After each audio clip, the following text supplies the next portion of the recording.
You're probably sitting on the fence right now, wondering if splurging on a new zero-turn mower is going to end up as a waste of cash or a game-changing upgrade for your lawn. I get it, a 26 horsepower engine and a 54-inch deck sound impressive on paper, but the real question is whether that power translates into a mower that actually makes your weekly chores easier, not more complicated. You've probably heard a mix of hype and caution from friends and online forums, and you don't want to end up with a machine that sits in the garage while the grass keeps growing. Link is in the description if you want to check the product details on Amazon. First off, let's talk about the kind of yard that makes a zero-turn worth its weight in steel. If you have a medium to large property with a mix of open lawns and a few tricky corners, the Husqvarna Xcite Z380 can really shine. The 54-inch fabricated steel deck slices through the turf in wide, even passes, which cuts down on overlapping and saves time.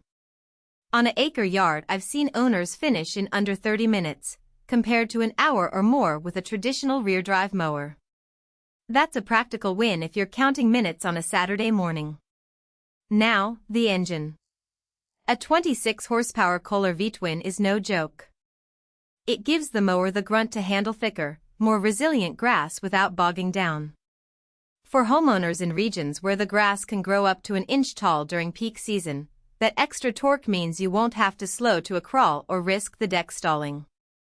The engine also runs at a lower RPM range, which many users notice as a smoother, less jittery ride. If you've ever felt the vibration of a small 16 horsepower mower fighting its way through a damp lawn, you'll appreciate the steadier feel of this larger engine. But the Z380 isn't a one-size-fits-all solution. The deck is fabricated steel, which gives it a solid, durable feel, yet it also adds a noticeable amount of weight. That weight translates into better traction on hills and when you're making those tight turns, but it can be a drawback if you have to transport the mower onto a trailer or store it in a cramped shed.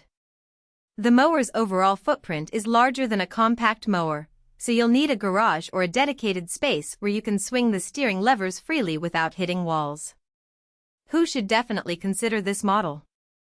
If you're a homeowner who mows at least twice a week during the growing season, and you value speed over the need to store the machine in a tiny space, the Xcite Z380 fits the bill. It's also a good match for landscaping pros who need a reliable, powerful platform that can handle variable terrain without frequent engine stalls. This turn steering is especially handy when you have to navigate around flower beds, trees, or irrigation lines. You can pivot on a dime and keep the deck on the grass instead of the concrete. Who might want to skip it? If you have a modest lot under a quarter acre, or you're looking for a mower you can tuck into a small garage, a traditional push mower or a smaller zero-turn might make more sense financially and logistically. Also, if you're on a tight budget, the upfront cost of the X380 is higher than many entry-level zero-turns, and the added weight means you might need a sturdier trailer for transport, which is an extra expense you didn't plan for. Let's break down some practical strengths. The first is cutting efficiency. With 3 blades on a 54-inch deck, the mower throws less clippings onto the lawn, which reduces the need for a separate bagger or mulching pass. I've seen owners report that the grass looks uniformly cut after just one pass, even on uneven ground. Second, the engine's power gives you confidence on sloping lawns.